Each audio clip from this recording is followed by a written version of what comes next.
Apa yang harus saya lakukan untuk saya bisa memanage dengan baik?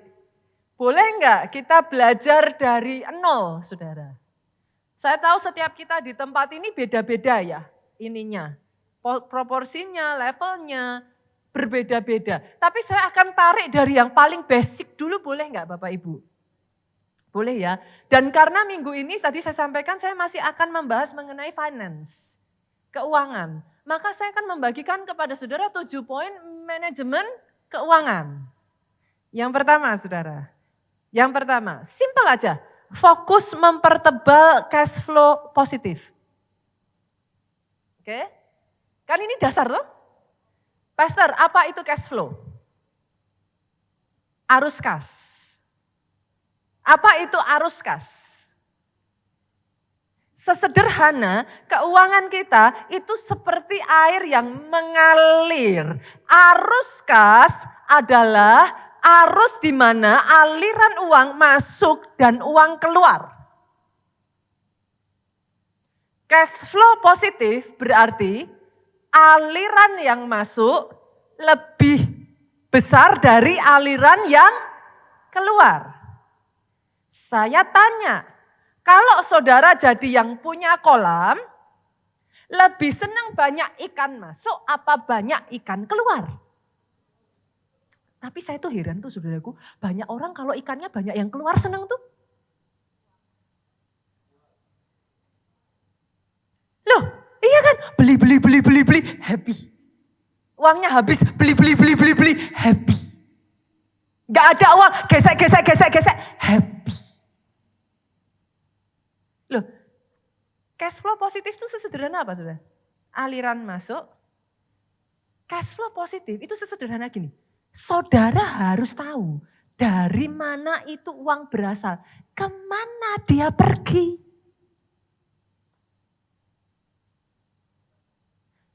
Kalau bisa untuk hal yang positif, jangan izinkan, untuk hal yang konsumtif, jangan izinkan dia pergi. Simpel ya. Nah, itu keuangan dasar. Saudara bisa yang satu ini aja, berarti ada chance untuk maju. Tuh, simpel kok. Keuangan gak berbelit kok saudaraku.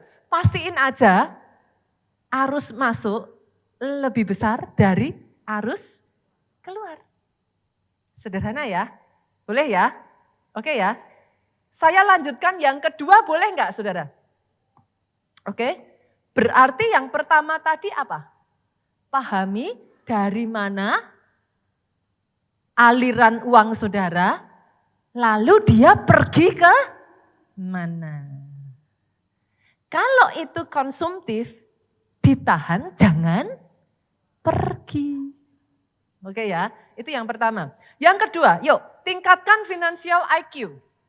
Tidak bisa tidak, saudaraku, kalau saudara mau meningkatkan manajerial saudara, saudara harus meningkatkan financial IQ. Apa itu financial IQ? Sama seperti IQ, kecerdasan intelektual. Dibutuhkan untuk pendidikan ya saudara. Financial IQ dibutuhkan untuk saudara bisa memanage keuangan dengan baik. Ada banyak orang Kristen, SQ-nya bagus. SQ itu apa? Spiritual quotient. Kecerdasan spiritualnya bagus. Tetapi financial quotient-nya enggak bagus. Itu sebabnya saya paling bingung kalau ada yang tanya sama saya, Pastor, saya sudah puasa. Saya sudah berdoa. Saudara bisa melihat? That is two different thing. Gitu. Spiritual quotient-nya harus ditingkatkan, tapi harus punya financial quotient. Punya kecerdasan keuangan. Nah, yang jadi masalah, ini yang paling gemesin. Nggak ada jalan lain, saudara. Saudara dapatkan financial quotient, kecerdasan keuangan, financial IQ itu, quotient itu tidak bisa dengan cara bukunya dibakar, abunya diminum. I wish. Saya harap ada kayak USB yang bisa ditancepin, saudaraku. Kayaknya akan lebih cepat gitu, saudara. Tapi gak bisa. Nah, ini jadi masalah besar orang Indonesia. Banyak gak suka baca. Mau gak mau, ada pepatah ngomong gini, the more you learn, the more you earn. Semakin banyak engkau belajar, semakin banyak yang kau dapatkan.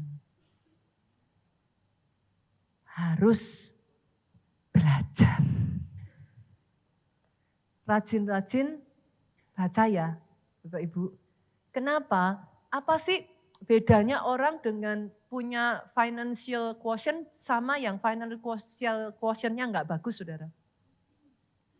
Orang yang financial quotient-nya nggak bagus, dikasih 100 juta, sudah hampir bisa dipastikan cepat atau cepat habis. Iya saudara, karena ya sudah somehow seperti saya menjelaskan kepada saudara, sekian waktu lalu saya mengajarkan anak saya yang paling kecil.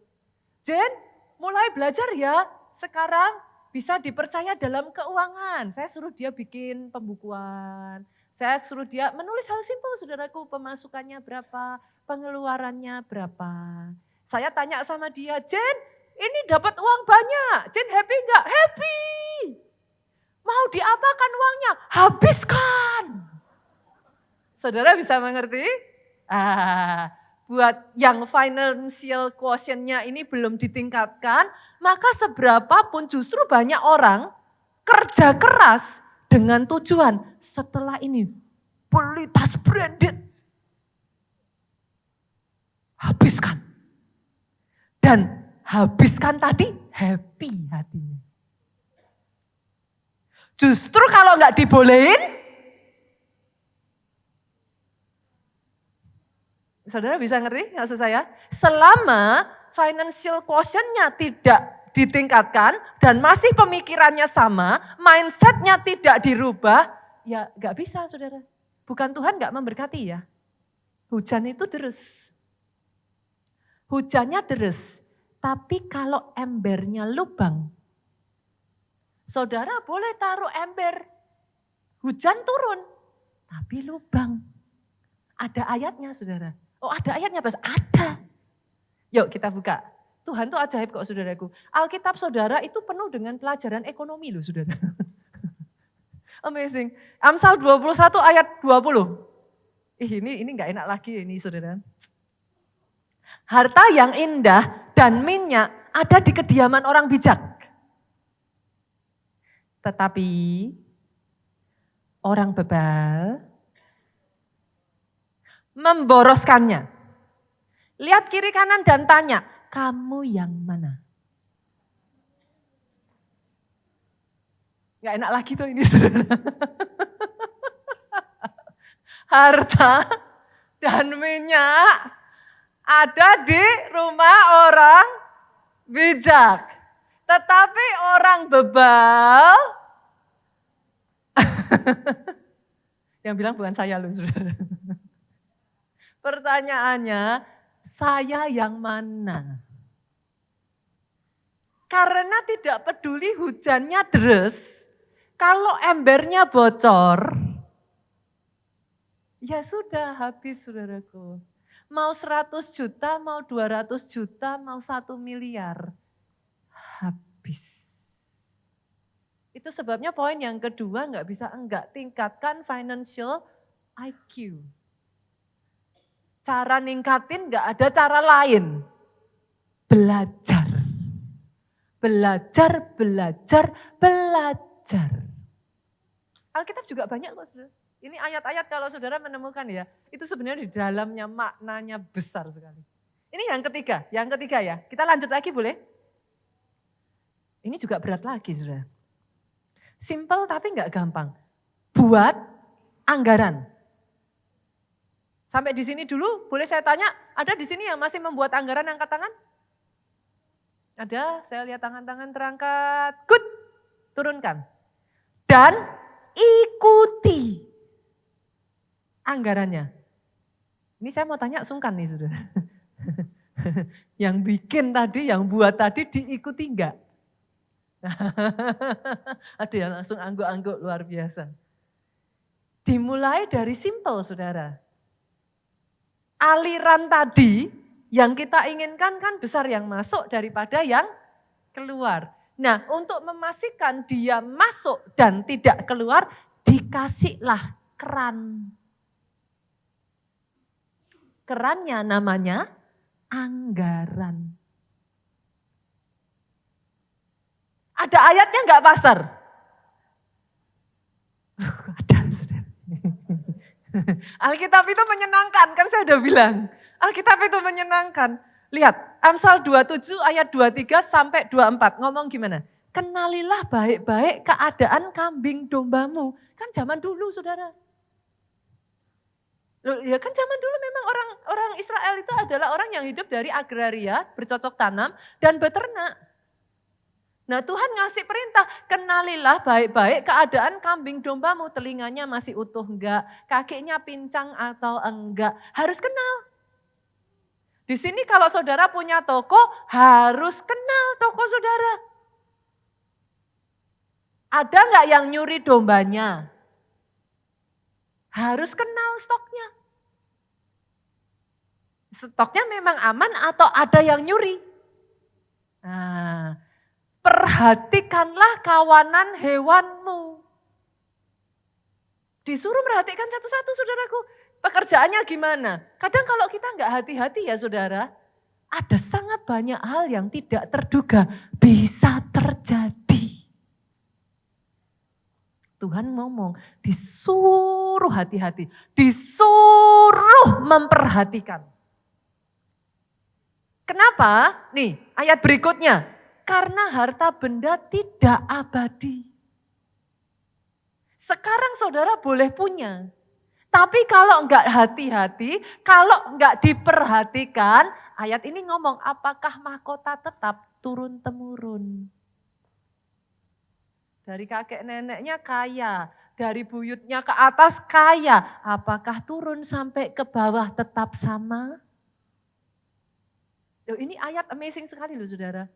Berapa banyak dari saudara yang terus-menerus mengikuti ya. By now saudara tahu Alkitab saudara amazing. Satu demi satu kebutuhan ada jawabannya di sana. Bikin, disuruh ngitung, disuruh hati-hati, disuruh perhatikan. Kenapa? Jangan kecolongan. Jangan di benak saudara ngasih 10 ternyata dihitung tinggal 7. Boleh? Boleh ya saudara? Ini kalau nggak hati-hati saudara rasanya kayaknya udah ini deh, kayaknya masih banyak deh. Ternyata hilang. Kenapa butuh anggaran? Bukan hanya supaya saudara nggak kecolongan. Saudara butuh anggaran supaya saudara bisa sadar financially. Kalau nggak ada anggaran, kalau saudara nggak tahu berapa pemasukan pengeluaran, hai saudaraku, itu kalau bisa keluar terus, dia keluar saudara. Buktikan perkataan saya. Itu semakin saudara nggak taruh anggaran ya, itu remnya blong Pak. Masuk jurang aja saudara nggak sadar kok. Ditanya masih, nggak apa-apa, Belanda masih jauh. Loh nggak ada ininya saudara dari mana taunya? Lah nggak pernah bikin Pak. Banyak orang bahkan ngomong sama saya kayak gini, Pastor, buat apa repot-repot bikin, toh akhirnya habis. Loh justru karena nggak pernah bikin, habis. Itu sebabnya bikin yuk anggaran. Dan sadarkah saudara anggaran memampukan saudara untuk mencapai visi? Apa yang jadi visi saudara? Saudara pengen apa nih? Next yang berikutnya apa? Nah, Mungkin buat orang tua visinya anak-anak harus lulus sampai ke jenjang yang lebih tinggi dari saudara. Saya nggak tahu. Bukankah itu butuh anggaran untuk dihitung? Nggak bisa ngawur loh saudaraku. Yuk lanjut lagi boleh? Yang keempat, kalau sudah bagus semuanya nomor 1 dilakukan, 2, 3 dilakukan, 4. Lunasi hutang saudara. Kalau saudara yang tahu akunting saudaraku, ada yang namanya beban, ada yang namanya harta dan beban. Lunasi saudara. Saudara nggak bisa melunasi hutang dengan menambah hutang. Itu ilmunya dari mana? Saya tanya. Bagaimana melunasi hutang dengan menambah hutang?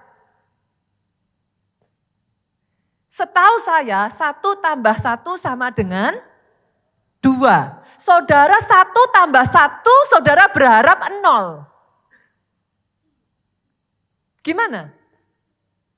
Nggak bisa. Tapi soal hutang saya udah nggak usah bahas ya saudara. Buat saudara yang belum datang minggu lalu udah cari YouTube aja deh. Minggu lalu sudah dibahas di sana saudaraku. Jadi saya nggak akan ambil waktu banyak untuk yang nomor 4. Saya langsung gerak ke nomor 5 boleh? Oke. Nomor 5. Tabung dan investasikan uang Anda. Boleh saya kasih tips? Banyak orang melakukan kesalahan ini. Dibelanjakan dulu, sisanya ditabung. Banyak yang ketawa nih saudara. Pertanyaannya, memangnya masih sisa? Itu yang susah, jujur sekali Bu. Dibalik yuk. Sudah ditulis dulu, makanya nomor 5 hanya bisa kalau nomor 3 sudah saudara lakukan. Kalau enggak ada nomor 3, nomor 5 enggak bisa.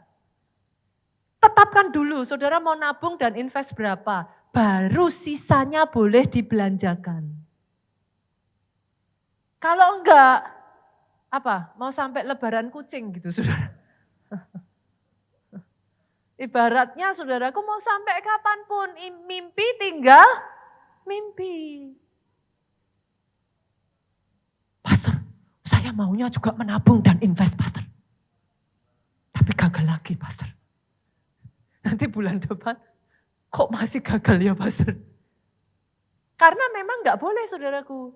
Jangan dibelanjakan dulu, sisanya ditabung atau diinvestkan. Investkan dulu di awal. Saudara sudah bikin perhitungan dulu dan saudara tetapkan di hati saudara. Sekian ini saudara mau investasi dan nabung. Baru selebihnya baru boleh saudara belanjakan untuk yang lain. Lah kalau enggak cukup Pastor, ya harus diatur. Nomor 3 lakukan dulu. Dicari saudara, dari nomor 3 itu saudara bisa ketemu penyebabnya di mana. Gitu. Tapi kalau sudah sampai nomor 5 masih bahas nomor 3, ya sudah ketinggalan kan saudara keretanya, kerjakan dulu nomor 3-nya dulu. Sampai di nomor 5 saudara sudah bisa kerjakan yang nomor 5. Kalau kita orang Kristen, bukan hanya investasi dan nabung yang ditaruh di depan, apa yang ditaruh di depan? Lah, saudara yang ngomong lo ya.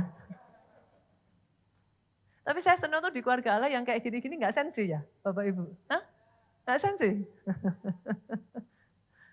Karena kita tuh ngerti kok, sebenarnya basically itu kebenaran firman itu nomor 1. Manusia mau ngomong A, B, C, D, E, F, G itu pada akhirnya yang utama antara kita dengan Tuhan. That's it. Nomor 1 ya saudaraku, taruh dulu. Jadi kalau ada di antara saudara yang tanya sama saya, Pastor, apakah persepuluhan dari sisa akhirnya sudah terjawab ya? Oke, sudah terjawab. Jadi dari sini saudara bisa mengerti ya? Oke. Next yang berikutnya Pak, ke-6. Kita lanjut lagi boleh? Yang ke-6 apa kalau gitu Pastor? Yang ke-6 bangun pagar pengaman finansial. Ini enggak gampang. Tapi harus. Idealnya 3 sampai 6 bulan pengeluaran saudara harus saudara bisa sisihkan. Buat saudara yang baru starting, maka nggak akan bisa langsung.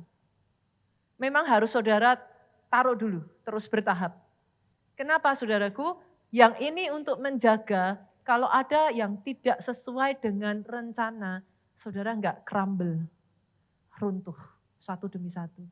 Dalam kehidupan kita harus tahu itu, things happen. Things happen. Itu sebabnya 3-6 bulan saudara sisihkan, bukan pemasukan ya saudaraku, pengeluaran.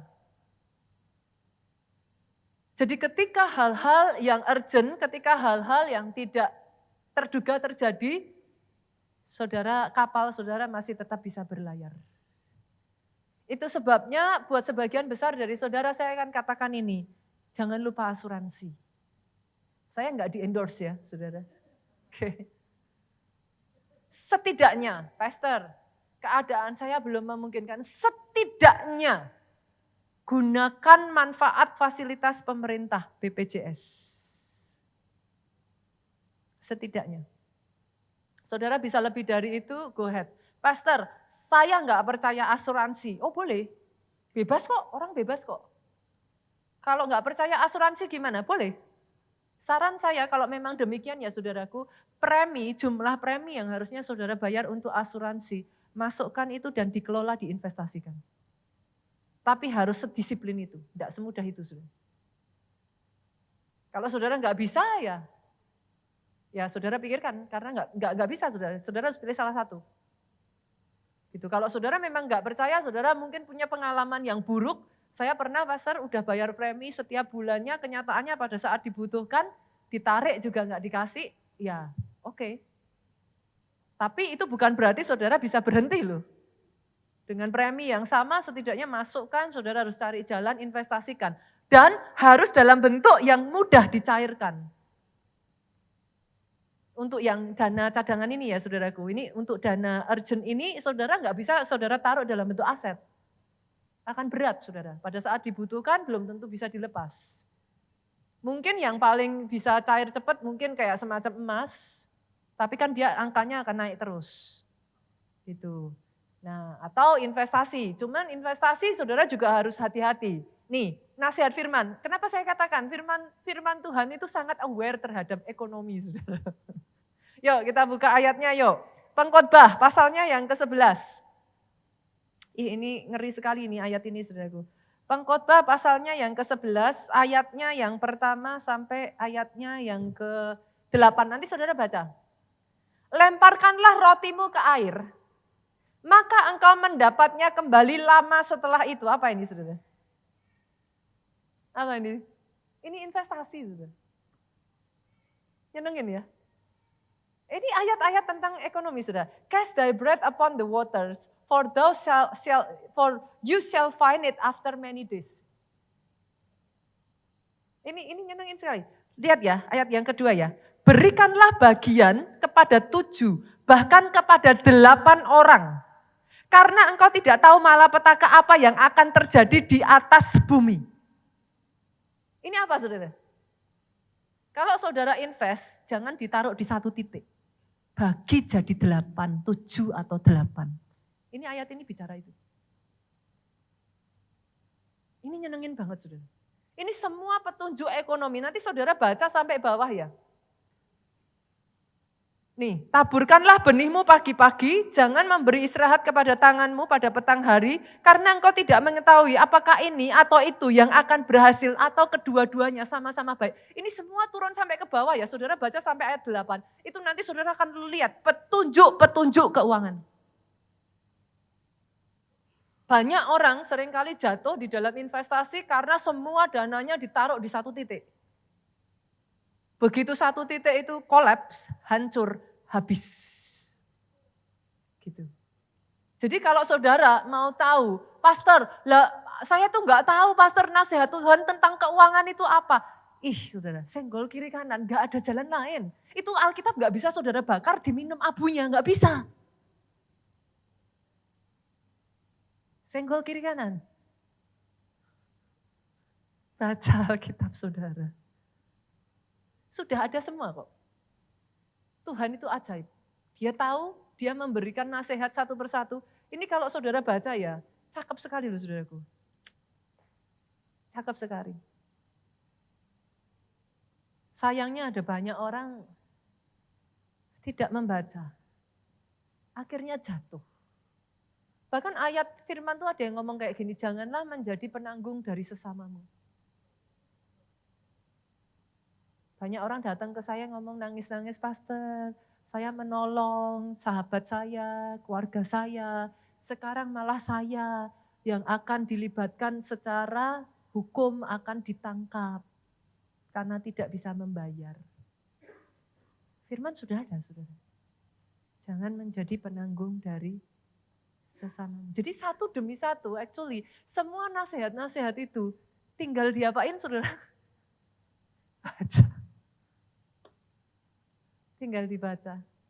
Nanti hidup saudara ya, kalau saudara lakukan ya saudaraku, dengar ini baik-baik. Hidup saudara itu kayak ada rambu-rambunya. Itu kayak saudara itu dijagai, jangan ke kanan, jangan ke kiri, terus stop, berhenti dulu, hati-hati, itu semua sudah ada saudara. Saudara tempatkan itu satu persatu pada posisinya. Hidupmu selamat. Seperti ayat ini, yang ke-7. Yuk, yang ke-7. Komit dengan perjanjian berkatnya Tuhan. Yuk, ulangan 28 ayat 1 kita baca ya. Jika engkau baik-baik mendengarkan suara Tuhan Allahmu. Oke, sampai di sini dulu. Jika engkau baik-baik, berarti itu bagiannya siapa? Oke, katakan saya. Bagian saya disuruh apa? Baik-baik. Bukan cuma denger loh. Denger disambi juga denger. Disuruh baik-baik mendengarkan. Cukup hanya baik-baik mendengarkan? Disuruh apa lagi? Melakukan. Senggol kiri kanan lagi. Enggak cukup hanya mendengar, harus dilakukan Pak. Percuma kalau enggak saudaraku. Cukupkah mendengar dan melakukan saja? Melakukannya dengan setia. Yang namanya setia enggak hari ini coba-coba, besok sudah enggak. Yang namanya setia enggak 1, 2, 3, 4, 5. Bu, saya tanya. Suamimu setia, menikah 25 tahun, tahun ke-30. Ini omong kosong. Dalam nama Yesus. Ya gimana nanti malah salah ya saya ngomong gini. Si A aja. Saya jangan tanya ke sini aja. Si A aja menikah 1 tahun, 2 tahun, 3 tahun setia. 4, 5, 6, 7, 8, 9, 10 tahun setia. 25 tahun, 26, 27, 28, 29 setia. Tahun ke-30 selingkuh. Saudara bilang itu setia? Tuh, setahun, 2 tahun, 3 tahun. Kok jahat? Loh udah 30 tahun loh. 30 tahun. Okay, now you know the answer. Boleh dimunculkan lagi ayatnya? Karena gak cukup hanya setia. Dengan setia apa? Segala perintahnya yang kusampaikan kepadamu pada hari ini. Yang namanya segala, kurang 1 boleh enggak? Kurang 2 boleh enggak? Kurang 3. Kurang 4. Saudara yang ngomong. Oke? Beda kalau saudara enggak tahu. Kalau saudara sudah tahu. Gara-gara saya ngomong, saudara jadi tahu.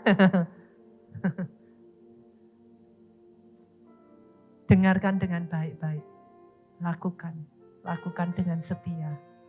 Segala perintah yang disampaikan padamu pada hari ini. Maka dia akan ngerjain bagiannya. Apa bagian Tuhan? Dia yang mengangkat engkau di atas segala bangsa di bumi. Jadi.